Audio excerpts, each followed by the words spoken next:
croisé périodiquement par un jardinier un peu fou du nom de Luc Boulanger, qui m'a valu quelques grands souvenirs, et notamment celui d'un grand vallon parsemé d'épouvantails. C'était la grande époque, les grandes idées de Luc Boulanger, à qui je rends hommage.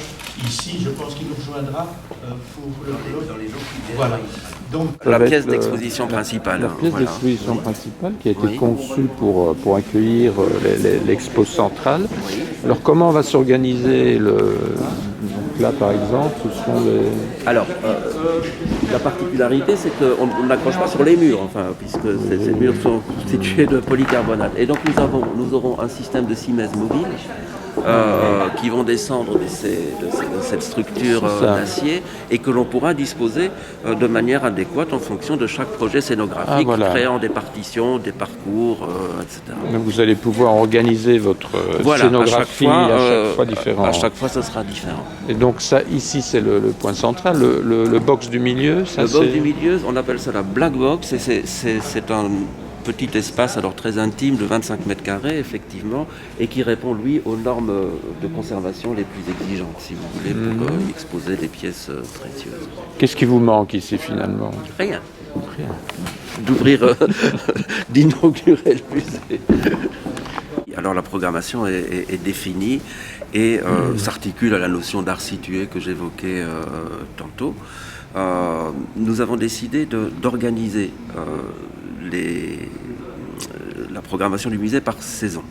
Des saisons annuelles qui seront chaque fois organisées autour d'une thématique particulière. La première thématique, c'est la thématique du visage, que nous avons intitulée Visage/Frontières, puisqu'en effet la collection comporte de très très nombreux visages, mais qui questionne l'idée même de la visagéité plus qu'elle n'affirmerait la toute-puissance du visage humain, par exemple.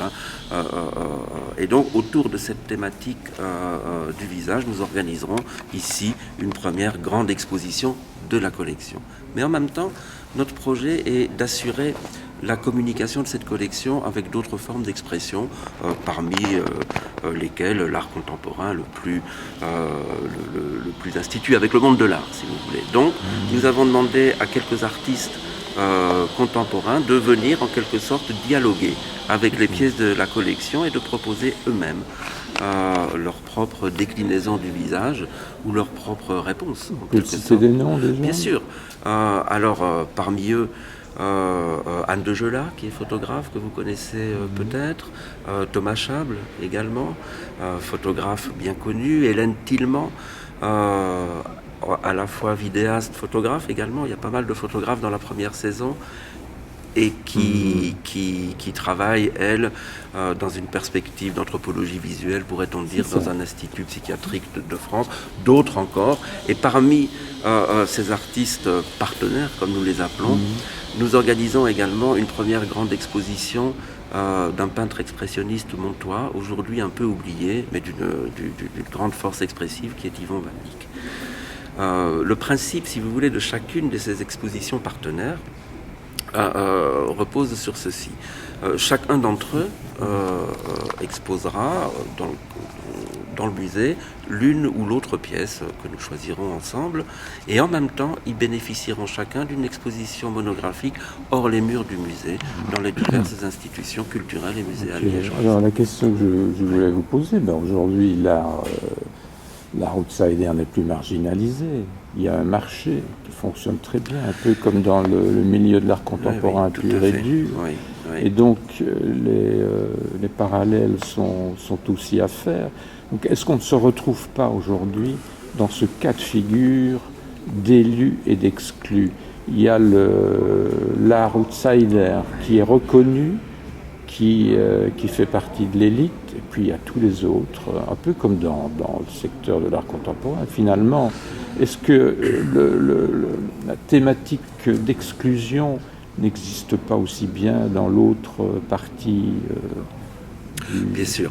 Alors, c'est le risque que nous voulons éviter. Et justement, en réfléchissant pour établir la politique muséale du Trinquol, réfléchir ce que les catégories, et aujourd'hui celle d'art brut contemporain par exemple, ou celle d'art outsider, peuvent avoir de réducteurs, et parfois, il faut bien le dire, de trop inféodés au marché de l'art. Alors nous n'avons pas d'attitude naïvement moraliste à l'égard du marché de l'art. On sait bien que c'est là une des instances de légitimation et de reconnaissance à côté de laquelle on ne peut pas passer. Mais ces grandes catégories, l'art outsider, vous le citiez, ou les arts bruts contemporains, constituent en segment émergent du marché de l'art des œuvres qui, bien souvent, n'ont guère à voir les unes avec les autres. Quelle relation peut-on établir, par exemple, entre l'art en atelier, destiné à des personnes handicapées mentales, et l'art autodidacte, ou l'art, celui qu'on appelait l'art des fous auparavant, l'art des prisonniers, l'art des marges, l'art hors norme, etc. Il nous semble que le marché de l'art, par ses effets de lissage et de conformisme en quelque sorte, risque évidemment, et par les procédures d'exclusion ou d'inclusion dont il est l'opérateur, risquerait de nous enlever l'émerveillement que nous avons devant les œuvres de la collection. Donc nous voulons en quelque sorte protéger notre collection, puis d'autres œuvres aussi, de ces effets effectivement délétères. Par art situé, donc c'est une nouvelle dénomination qui envisage pas mal de déclinaisons. On pense à situer où, dans quel contexte, dans quelle situation voulons-nous vivre avec ces personnes fragiles. Tout à fait. Donc il y a plein d'ouvertures possibles. Oui. Pourquoi ne pas avoir tout simplement abordé la question frontalement du handicap ? Il y a toujours cette volonté de glisser en dehors d'une réalité qui est celle de la fragilité, finalement. Alors je pense qu'il ne s'agit pas de déconduire cette réalité, de la voiler, ni de la masquer, mais de répondre à la difficulté qu'il y a à nommer ce type de production artistique. Vous savez qu'on parlait d'art outsider, d'art brut, il y a eu l'art différencié, l'art hors norme, enfin il y a une profusion de tentatives de dénomination de ce type d'art, ou disons des arts aux frontières de l'art, ou des arts du dehors, quel que soit le nom qu'on tente de leur donner.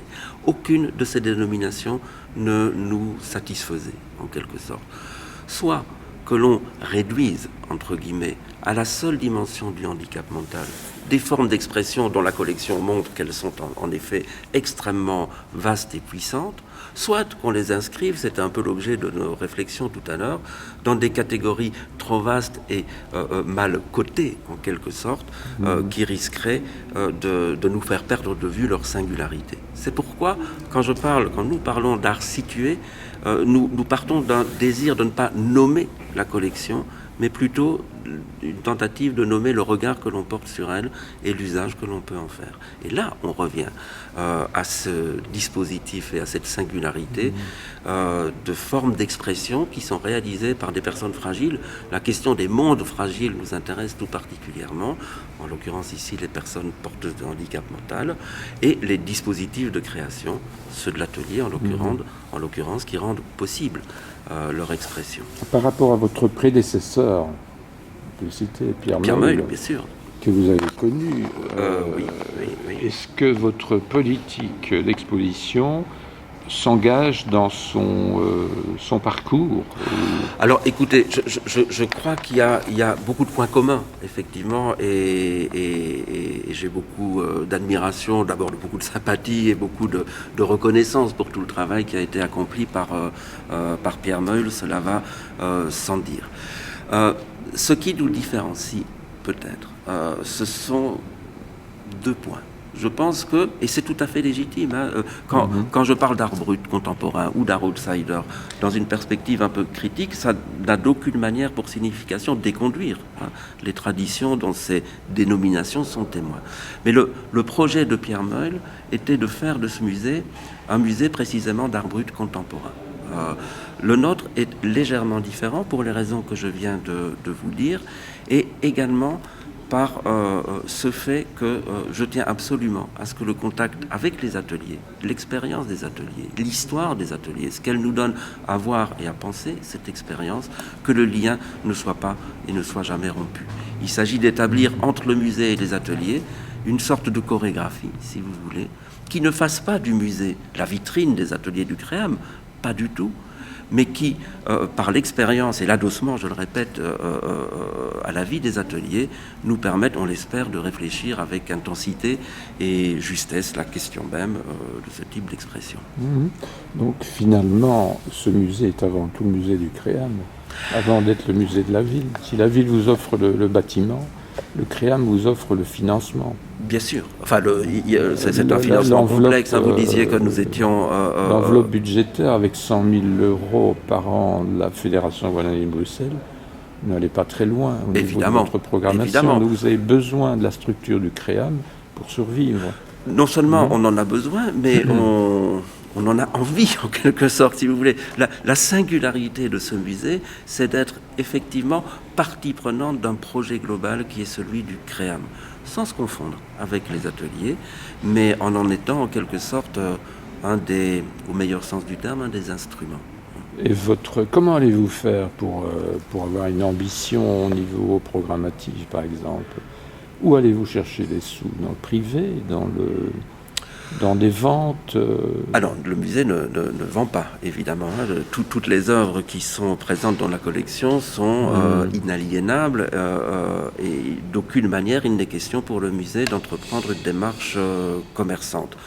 Alors, écoutez, vous allez faire des résidences? Oui, c'est une possibilité aussi, bien entendu. Nous en avons déjà fait organiser l'une ou l'autre, puisque nous voulons notamment nourrir la collection et les expositions de travail d'atelier. Donc, par exemple, pour l'inauguration du musée, nous avons soumis quelques propositions aux ateliers du Créam qui ont réalisé, dans le cadre de projets qui se sont déroulés au cours de toute l'année dernière, des pièces absolument remarquables. À part ça, les sources de financement sont effectivement limitées. Et puis, je ne vais pas dire qu'on bricole, mais on essaye de réunir en fonction de chaque projet l'attention de sponsors, de mécènes, qu'ils soient publics ou privés, bien entendu. Et ça, c'est un travail de longue haleine qui va se déployer au fil des années qui viennent. Cet endroit est fabuleux. Oui. On pourrait l'étendre à plusieurs alternatives. Un casino, par exemple. Alors, un casino, je ne pense pas. Cet endroit a quand même comme particularité aussi, c'est une particularité historique d'être un musée, mais avec un restaurant, une brasserie qui compte à Liège, qui est très largement fréquenté. Vous allez rester dans l'esprit liégeois. On va rester dans l'esprit liégeois, en tout cas. On continuera à faire de ce lieu un lieu de rencontre et de sociabilité, de dialogue, voire de fêtes, de concerts, de performances. Merci. Ça va.